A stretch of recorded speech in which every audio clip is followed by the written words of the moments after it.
이 시간 이 새벽 주께서 우리에게 주신 말씀입니다. 예레미야서 25장 1절로 38절의 말씀을 저와 함께 한 절씩 교독해서 봉독해 올리겠습니다. 예레미야서 25장 1절로 38절의 말씀입니다. 제가 먼저 읽겠습니다. 유다의 왕 요시야의 아들 여호와김 넷째 해 곧 바벨론의 왕 느부갓네살 원년에 유다의 모든 백성에 관한 말씀이 예레미야에게 임하니라. 선지자 예레미야가 유다의 모든 백성과 예루살렘의 모든 주민에게 말하여 이르되 유다의 왕 아몬의 아들 요시야 왕 13째 해부터 오늘까지 23년 동안 여호와의 말씀이 내게 임하기로 내가 너희에게 꾸준히 일렀으나 너희가 순종하지 아니하였느니라. 그러므로 여호와께서 그의 모든 종 선지자를 너희에게 끊임없이 보내셨으나 너희가 순종하지 아니하였으며 귀를 기울여 듣지도 아니하였도다. 그가 이르시기를 너희는 각자의 악한 길과 악행을 버리고 돌아오라. 그리하면 나 여호와가 너희와 너희 조상들에게 영원부터 영원까지 준 그 땅에 살리라. 너희는 다른 신을 따라다니며 섬기거나 경배하지 말며 너희 손으로 만든 것으로서 나의 노여움을 들키지 말라. 그리하면 내가 너희를 대하지 아니하리라 하였으나 너희가 내 말을 순종하지 아니하고 너희 손으로 만든 것으로서 나의 노여움을 일으켜 스스로 회하였느니라. 여호와의 말씀이니라. 그러므로 만군의 여호와께서 이와 같이 말씀하시니라. 너희가 내 말을 듣지 아니하였느니라.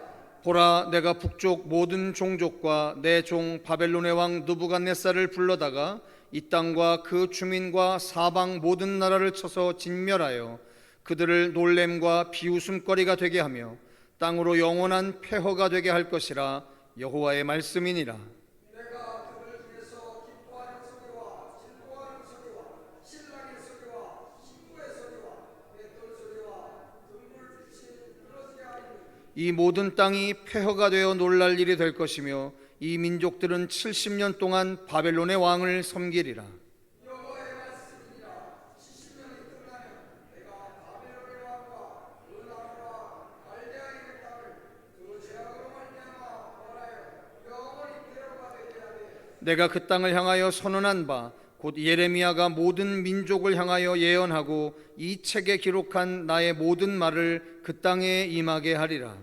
그리하여 여러 민족과 큰 왕들이 그들로 자기들을 섬기게 할 것이라. 나는 그들의 행위와 그들의 손이 행한 대로 갚으리라. 이스라엘의 하나님 여호와께서 이같이 내게 이르시되 너는 내 손에서 이 진노의 술잔을 받아가지고 내가 너를 보내는 바 그 모든 나라로 하여금 마시게 하라. 그들이 마시고 비틀거리며 미친 듯이 행동하리니 이는 내가 그들 중에 칼을 보냈기 때문이니라 하시고 내가 여호와의 손에서 그 잔을 받아서 여호와께서 나를 보내신 바 그 모든 나라로 마시게 하되 예루살렘과 유다 성읍들과 그 왕들과 그 군사들을 마시게 하였더니 그들이 멸망과 혼례과 이웃과 저주를 당하니 오늘과 같으리라. 또 애굽의 왕 바로와 그의 신하들과 그의 고관들과 그의 모든 백성과 모든 숲에 사는 민족들과 우스 땅의 모든 왕과 블레셋 사람의 땅 모든 왕과 아스글론과 가사와 에고인과 아스돗의 나머지 사람들과 에돔과 모압과 암몬 자손과 두의 모든 왕과 시도의 모든 왕과 바다 건너쪽 소의 왕들과 드단과 대마와 부스와 살적을 깎은 모든 자와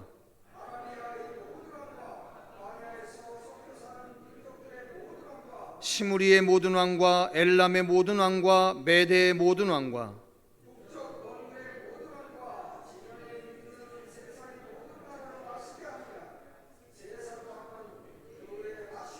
너는 그들에게 이르기를 만군의 여호와 이스라엘의 하나님의 말씀에 너희는 내가 너희 가운데 보내는 칼 앞에서 마시며 취하여 토하고 엎드려져 다시는 일어나지 말아라 하셨느니라.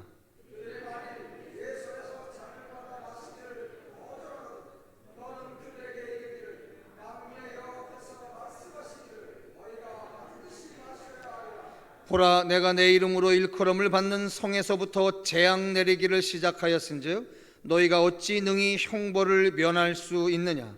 면하지 못하리니 이는 내가 칼을 불러 세상의 모든 주민을 칠 것임이라 하셨다 하라. 만군의 여호와의 말씀이니라.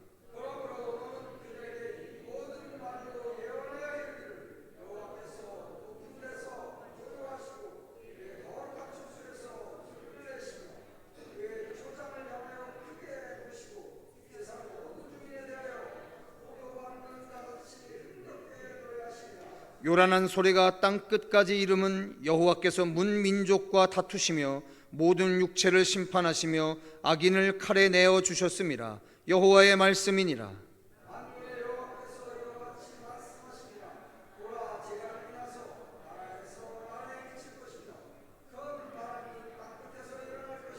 그날에 여호와에게 죽임을 당한 자가 땅 이 끝에서 땅 저 끝에 미칠 것이나 그들을 위하여 애곡하는 자도 없고 시신을 거두어 주는 자도 없고 매장하여 주는 자도 없으리니 그들은 지면에서 분토가 되리로다.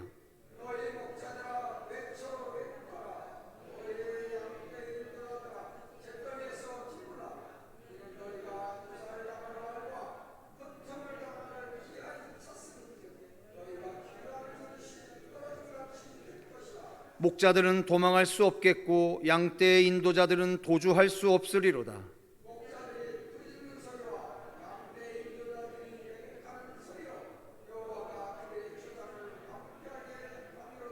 평화로운 목장들이 여호와의 진노하시는 열기 앞에서 적막하게 되리라.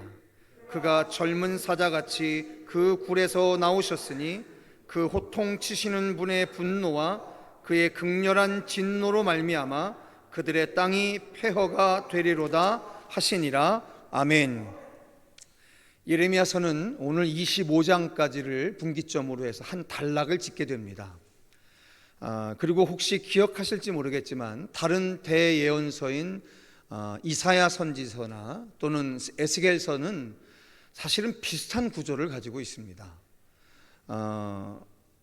오늘과 같이 25장 같이 유다와 혹은 이스라엘에 대한 하나님의 예언의 말씀을 선언하고 난 이후에 그리고 그 뒤에 이스라엘을 둘러싸고 있는 주변의 나라들을 심판하시는 그 열방을 심판하시는 예언의 말씀이 등장을 하죠. 그런데 예레미야서는 그 내용이 46장부터 51장까지 되어 있습니다. 그런데 재밌는 사실은 성경이 헬라어로 번역되어질 때, 즉 70인역의 성경에는 이 예레미야 선지자의 글 또한 이 25장 이후에 46장부터 57장의 말씀이 원래는 붙어 있었습니다. 무슨 얘기냐면 이사야 선지자나 예레미야 선지자나 에스겔 선지자를 통해서 예언되어졌던 모든 말씀들이 사실은 비슷한 구조로 만들어진 책들이다라고 하는 사실입니다. 이건 뭘 얘기하냐면 그 시대에 하나님의 말씀을 대언하는 문서 예언자들의 그 글의 서술 방식이 비슷했다라고 하는 사실을 이야기합니다. 자, 우리 다시 한번 정리를 했으면 좋겠습니다. 첫 번째 대예언서인 이사야 선지자가 활동했던 4명의 왕의 시절이 있었습니다. 즉 남유다의 10번째 왕이었던 우시야, 요담, 아하스, 히스기야, 이 4명의 왕의 시절에 이사야 선지자가 활약을 하게 됩니다. 자, 그리고 히스기야의 아들이었던 므낫세, 그리고 오늘 우리 읽었던 25장에 나오는 아몬의 뒤를 이어서 예레미야 선지자가 활동했던 5명의 마지막 왕이 있었습니다. 바로 요시야, 여호아하스, 여호와킴, 여호와킨, 시드기야, 이 5명의 왕이죠. 자, 그런데 오늘 예레미야서 25장은 25장의 글이 기록되어진 시간적 배경을 아주 정확하게 이렇게 특정해 줍니다. 3절에 뭐라고 되어 있냐면 유다의 왕 아몬의 아들 요시야 왕 13째 해부터 오늘까지 23년 동안 여호와의 말씀이 내게 임하기로 이렇게 쓰여 있습니다. 자, 그러면 이것은 대략 언제냐면 여호와 김 왕의 재위 시절이었다라고 하는 사실을 정확하게 얘기해 줍니다. 자, 그럼 우리 한 가지 분명하게 알게 되는 것이 있습니다. 그게 바로 뭐냐면 예레미야서는 1장부터 25장까지 시대적인 순서대로 기록된 책이 아니라는 거예요. 즉 예레미야 선지자가 하나님 앞에 예언의 말씀을 받고 그때 기록했던 내용이다라고 하는 것을 보게 됩니다. 우리가 어제와 그제 읽었던 24장, 23장, 22장의 내용들은 사실은 시드기야 왕 때의 이야기들이거든요. 그러니까 시간적으로 훨씬 늦게 일어난 일들에 대한 기록인데 오늘 25장은 그거보다 더 전에 있었던 이야기의 이야기다. 다시 정리하자면 예레미야서는 시간 순서대로 적어놓은 글이 아니라 조금 그것이 뒤죽박죽 되어 있는 글이다라고 하는 사실을 알게 됩니다. 제가 이 말씀을 굳이 짚어서 드리는 이유가 바로 뭐냐면 이런 얘기입니다. 성도 여러분, 요시야 왕이 잘 아시는 것처럼 성전에서 율법책을 발견하게 되고 발견한 율법책을 다시 반복하는 과정 가운데서 그들이 잃어버렸던 유월절을 다시 지키게 되는, 그래서 하나님 앞에 큰 칭찬을 받는 왕이었었습니다. 근데 잘 아시는 것처럼 이 요시야 왕이 제위 마지막 시절에 애굽의 왕이 아수르를 쳐들어오는 그런 과정 가운데서 요시야가 죽임을 당합니다. 그리고 그의 아들 여호 아하스가 왕위에 오르지만 그 또한 애굽의 왕 느고에게 끌려가서 애굽에서 죽임을 당합니다. 단 3개월밖에 왕위에 있지 못해요. 자, 그러니까 요시야와 여호 아하스라고 하는 왕은 애굽에 의해서 아주 비참하게 최후를 맞이하게 돼요. 그래서 우리는 한 가지 되게 희한한 기록을 보게 됩니다. 그게 뭐냐면 요시야 왕이 하나님 앞에 칭찬을 받는 왕이었었는데 그의 마지막 최후가 애굽 왕에 의해서 죽임을 당하고 그의 아들 여호 아하스마저도 죽임을 당하는 일로 끝난다라고 하는 거예요.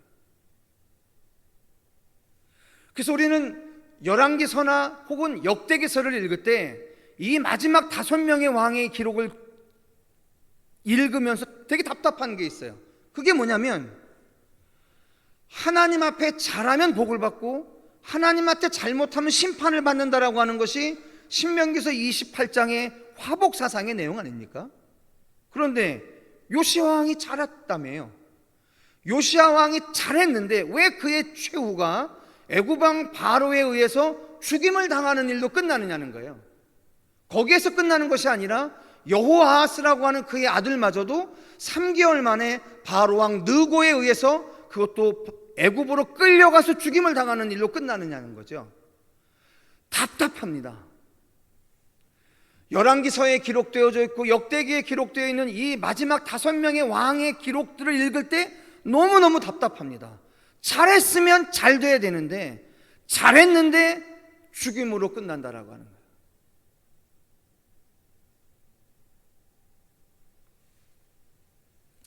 그래서 모세오경 즉 토라, 즉 축약하자면 신명기적인 화복사상에 익숙하게 글을 읽어가다 보면 이 어간쯤에 들어가면서 참 답답하게 생각이 들어요.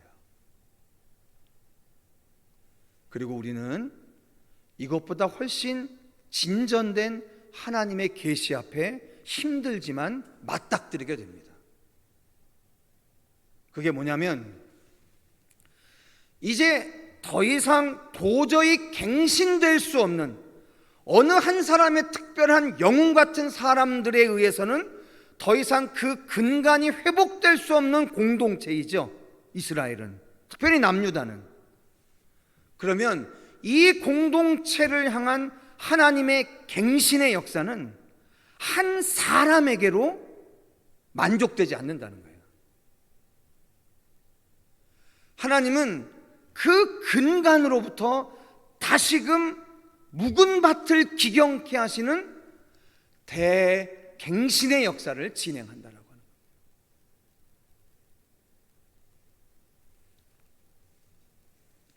이제 하나님의 마음에 합했던 왕 다윗이라고 하는 그 사람의 혈통적인 후손을 가지고는 하나님이 이스라엘을 통해서 우리에게 나타나실 영원하고도 완전한 구원의 역사를 이루어내실 수 없는 거죠.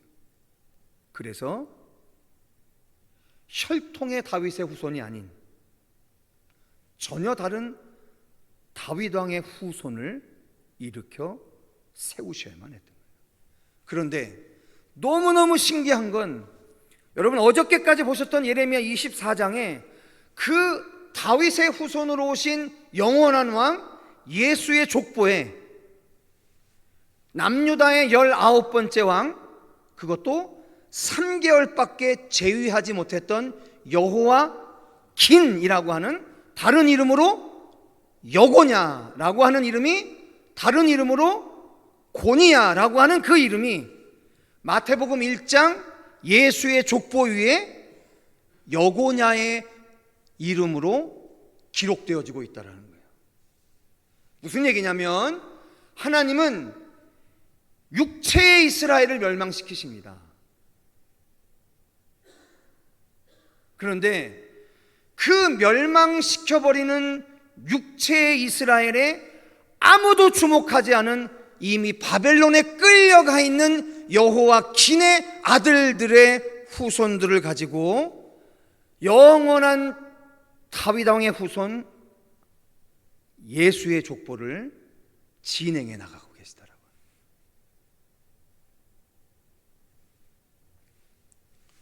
육체의 이스라엘, 영토적인 이스라엘, 역사적 이스라엘의 회복에만 집중하고 있었던 유대인들에게 하나님은 전혀 다른 하나님의 영원한 인류 구원의 역사를 위해서 새로운 족보를 써나가고 계시더라고요. 그렇게 이 땅에 오신 영원한 다윗의 왕의 후손 예수는 우리들이 기대했던 것처럼 정치적 해방자로 오시지 않았습니다. 경제적인 해방자로 오시지 않았습니다. 역사적인 해방자로 오시지 않았습니다. 그럼에도 불구하고 지난 2000년의 인류의 역사는 비단 유대인의 역사뿐만 아니라 오늘 극동아시아의 맨 끝에 있는 이 아시아의 맨 동쪽 이 한반도의 역사에 살아가고 있는 오늘 우리들에게도 그분은 영원한 왕 메시아가 되어주셨다라고 하는 사실입니다. 이게 불편하지만 우리가 맞닥뜨려야 할 진실이라는 거예요. 그래서 여러분, 제가 간혹 강단에서 드렸던 말씀을 기억하셔야 합니다. 절대로 교회는 민족주의적 종교가 되면 안 됩니다. 대한민국의 영토적인 역사를 위한 하나님으로 가둬놓으면 우리는 또다시 똑같은 범죄를 범하는 거예요. 어리석음을 범하는 거예요. 대한민국의 하나님, 대한민국의 메시아, 그 예수가 아닌 거예요.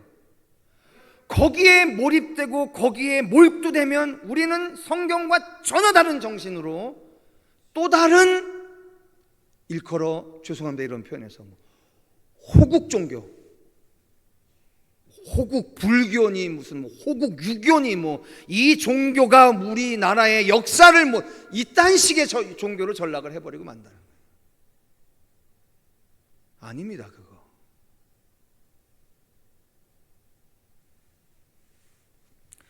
자, 오늘 여러분이 읽으신 9절에 이런 표현이 있습니다. 그냥 들으십시오. 뭐라고 돼 있냐면 내 종 바벨론의 왕 느부갓네살을 불러다가 이런 표현이 됩니다. 어떻게 바벨론의 왕 느부갓네살이 하나님의 종입니까? 예레미야 선지자를 통해서 이렇게 증언하게 하신 데에는 하나님의 아주 차원 높은 섭리가 있는 거죠. 즉 이스라엘로부터 시작되어지는 열방에 대한 심판, 이 하나님의 거룩한 심판의 세월에 하나님은 세상의 모든 그 어느 누구라도 하나님의 심판을 대신하게 할 종으로 사용하시는 분이라는 사실이에요. 그리고 분명하게 선언하시는 겁니다. 세계의 역사의 주인은 나 여호와라는 사실을 말입니다.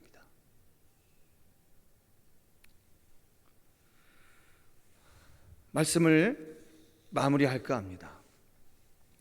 사랑하는 성도 여러분, 역사의 주인이 하나님이십니다. 그리고 그 하나님은 지난 2000년의 역사 동안에, 아니 그 훨씬 더 오래된 역사의 시간 가운데 우리에게 아주 명백하게 드러내 주신 부분이 있습니다. 그게 바로 뭐냐면, 하나님은 하나님의 역사를 위해서 이 땅에 어떠한 민족, 어떠한 인생도 다 사용하실 수 있는 분이라는 사실.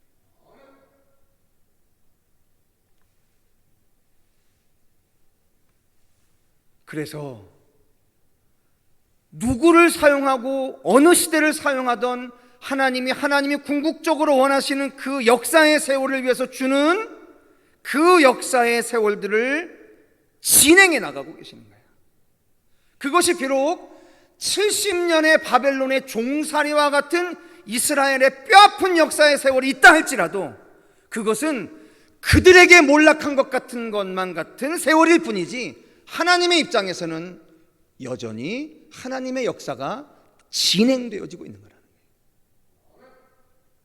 그래서 제가 이런 말씀 드렸습니다. 이번 주간에 성도 여러분, 하나님이 죽었다느니, 하나님이 예전 같지 않다느니, 하나님이 팔이 짧아졌다느니, 이러한 평가는 죄송하지만 우리가 할 수 있는 평가가 아닙니다.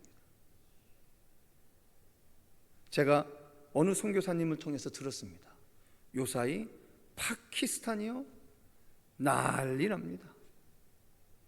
전통적인 이슬람 국가인 파키스탄이요, 기독교 복음의 부흥으로 수천 명, 수만 명 모이는 건 지금 유도 아니랍니다.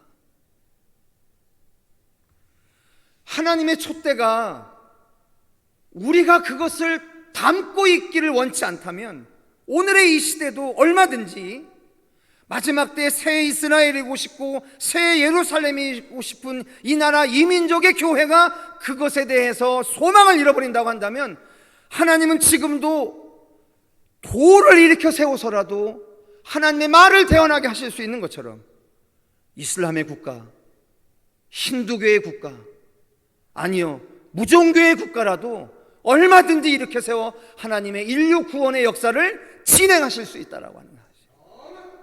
정신 바짝 차려야 합니다. 원망하는 것으로 세월을 보내고 절망하는 것으로 시간을 보내는 것, 지극히 인본주의적인 생각들이에요. 어떠한 상황 속에서도 하나님의 역사를 진행시켜 나가고 있는 그 하나님의 놀라운 섭리들을 절대로 잊지 마시고, 오늘도 그 하나님의 섭리의 한 세월을 살아가는 우리와 우리 청계열린교회를 통해서 종말론적인 하나님의 구원의 역사가 이 땅 가운데 임하게 되는 거룩한 영광의 세월이 임할 수 있기를 주님의 이름으로 축원합니다.